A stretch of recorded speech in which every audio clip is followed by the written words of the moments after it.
बहुत पहले अरब के एक शहर बसरा में एक मशहूर ताजिर रहता था जिसका नाम सईद था। वो सच बोलने वाला, नेक दिल और हर वक्त अल्लाह का शुक्र अदा करने वाला इंसान था। एक दिन उसे एक लंबे तिजारती सफर पर जाना पड़ा। जाने से पहले उसने सोचा, मेरे पास कुछ सोना है, इतनी लंबी गैर हाजिरी में ये महफूज ना रहेगा। बेहतर है कि उसे अपने दोस्त करीम के पास अमानत रखवा दूं, क्योंकि वो मेरा बचपन का दोस्त है। सईद सोने की थैली लेकर करीम के घर पहुंचा और कहा, भाई करीम, मैं 1 साल के लिए बगदाद जा रहा हूँ। ये थैली मेरी मेहनत की कमाई है, इसे संभाल कर रखना, वापसी पर वापस ले लूंगा। करीम ने मुस्कुरा कर कहा, तुम फिक्र ना करो, ये मेरी जान से भी ज्यादा महफूज रहेगी। सईद इत्मीनान से सफर पर रवाना हो गया। 1 साल बाद सईद वापस आया। अपने काम से फारिग होकर वो सीधा करीम के पास गया और खुशी से कहा, अल्हम्दुलिल्लाह, मेरा सफर कामयाब रहा। अब अगर वो अमानत दे दो जो तुम्हारे पास रखी थी, तो मैं घर का खर्च संभाल सकूंगा। करीम का चेहरा बदल गया। वो आंखें चराते हुए बोला, कौन सी अमानत? मुझे तो याद ही नहीं कि तुमने कोई सोना मेरे पास रखा था। शायद तुम किसी और के पास रखकर भूल गए हो। सईद चौंक गया। उसकी आंखों में आंसू आ गए। करीम, क्या तुम मुझे झटला रहे हो?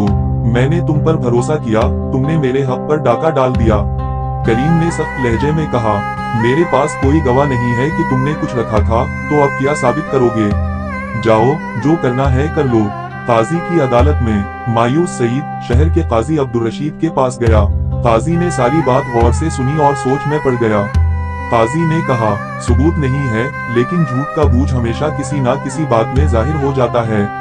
मुझे एक तदबीर सूझी है। अगले दिन काजी ने करीम को बुलाया और कहा, हमने सुना है तुम्हारे घर के करीब एक खजूर का दरख्त है, क्या ये दुरुस्त है? करीम बोला, जी हाँ, बहुत पुराना दरख्त है।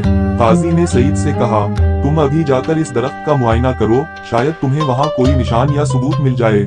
सईद चला गया। काजी ने अब करीम की तरफ देखा और बातों बातों में पूछा, तो करीम, ये बताओ, वो सोना तुमने कहाँ रखा है? दीवार के पीछे या जमीन में दफन किया था? करीम चौंक गया और फौरन बोला, दीवार के पीछे, लेकिन मैंने कुछ नहीं लिया था। काजी ने मुस्कुरा कर कहा, बस यही मैं जानना चाहता था, तुमने खुद इकरार कर लिया, अब झूठ का कोई फायदा नहीं। उसी वक्त सईद वापस आया तो काजी ने कहा, करीम ने सच उगल दिया है। ऐ सईद, तुम्हारी अमानत तुम्हें वापस मिलेगी। अंजाम, करीम शर्मिंदा होकर रो पड़ा। काजी ने उसे तंबी की और सोना वापस करवाया। सईद ने सोना लेकर अल्लाह का शुक्र अदा किया और कहा, अगर अल्लाह के बंदे इंसाफ से काम लें तो कोई मजलूम महरूम नहीं रहता। अखलाकी सबक, अमानत में खयानत करने वाला कभी कामयाब नहीं होता। सच और इंसाफ की रोशनी कभी बचती नहीं।